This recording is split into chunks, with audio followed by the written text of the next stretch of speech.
we were providing life insurance on a group basis. All the borrowers were a group, and that's why it had to come along with the loan. Now that the ordinance has made that not possible, we've had to discontinue the group life insurance, and we are offering life insurance on a voluntary basis.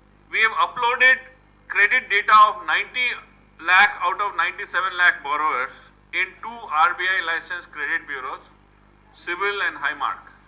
We have held a number of meetings with Government of Andhra Pradesh officials and offered to restructure loans of highly indebted households, that is those with loans of more than rupees 50,000. We have commissioned a study on over-indebtedness and alleged suicides by a reputed academician of the Hyderabad Central University, and his report is expected in end of January.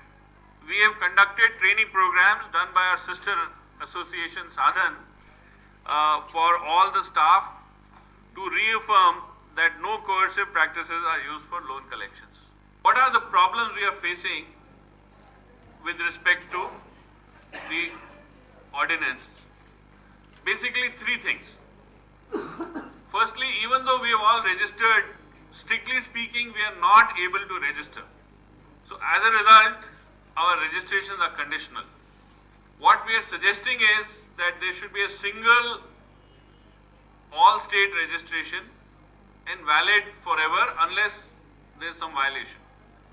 Our second big problem is that we are not able to disburse loans because Section 10 of the ordinance requires MFIs to obtain prior approval of the DRDA before giving a loan to any SHG member. There is no time limit given on DRDA giving the approval.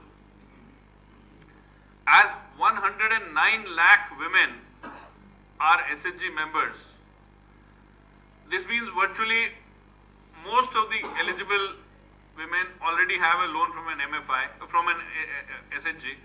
So with this provision, virtually you can't work in Andhra Pradesh.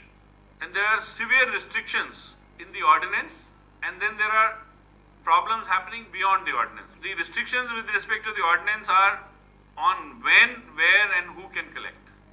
As to when, it says we cannot collect weekly, we can only collect monthly or longer duration. Yet lakhs of poor borrowers have repaid MFIs on a weekly basis for years because they earn wages on a daily or weekly basis, and the law does not permit that.